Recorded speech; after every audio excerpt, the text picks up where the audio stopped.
இன்றைக்கு நாம் தியானிக்க இருக்கிற வசனம் நீதிமொழிகள் 9ஆம் அதிகாரம் 11வது வசனம்.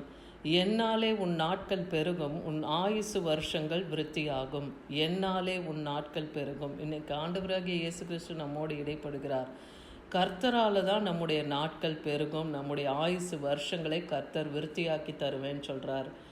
இன்றைக்கி எத்தனையோ பேர் உங்களுடைய சரீர பலவீனங்களை குறித்து, உங்கள் வயது மூப்பின் காரணமாகவும் நீங்கள் எவ்வளோ பேர் மரணத்தை குறித்து நீங்கள் பயந்து கொண்டு இருக்கலாம். இன்றைக்கி கர்த்தருடைய வாக்கு உங்களுக்கு நேராக கடந்து வருகிறது. என்னாலே உன் நாட்கள் பெருகும்னு கர்த்தர் சொல்லுகிறார். விசுவாசிங்க. உங்களுடைய ஆயுசு வருஷங்களை கர்த்தர் இன்னும் விருத்தியாக பண்ணுவார்.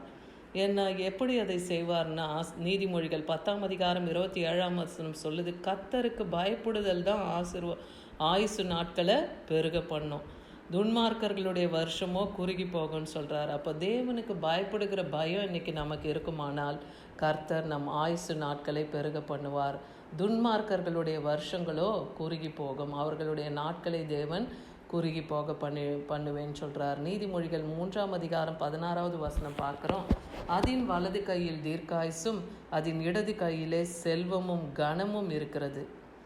எதின் கையில் நீங்கள் பார்க்கும்போது உங்களுக்கு ஞானத்தை கண்டடிகிற மனுஷன், புத்தியை சம்பாதிக்கிற மனுஷன் பாக்கியவான் என்று எழுதியிருக்கு. அப்போ ஞானமும் புத்தியும் உங்களிடத்தில் இருக்குன்னா அது எப்போ வரும்? தேவனை தேடுகிற அறிவிலே நாம் வளரும்போது, வேதத்தை தியானிக்கும் போது, கர்த்தருக்கு பயப்படுகிற பயத்தோடு நாம் இருக்கும்போது, இந்த ஞானத்தையும் புத்தியும் சம்பாதிக்கும் போது அதன் வலது கையிலே கர்த்தர் தீர்க்காயுசும் அதன் இடது கையிலே செல்வமும் கனமும் இருக்கும் என்று சொல்லுகிறத பார்க்குறோம். அப்போ தேவ ஞானம், தேவ புத்தி நமக்குள்ளே இருக்கணும். இது ரெண்டாவதாக நம்ம கற்பிக்கிறார். அந்தபடி இருக்கும்போது கர்த்தர் நமக்கு தீர்க்க ஆயுசை கொடுத்து செல்வத்தையும் கனத்தினாலும் நம்மை மகிமைப்படுத்துவார். நீதிமொழிகள் 3ஆம் அதிகாரம் 2வது வசனம் சொல்லுகிறது, அவைகள் உனக்கு நீடித்த நாட்களையும் தீர்க்காயுசையும் சமாதானத்தையும் பெருக பண்ணும். எவைகள்? அப்போ 3வது காரியம் என்ன சொல்கிறாரு? நீடித்த நாட்களாய் தீர்க்காயுசையும் சமாதானத்தையும் பெருக பண்ணும். என் போதகத்தை மறவாதே, உன் இருதயம் என் கட்டளைகளை காக்க கடவுது.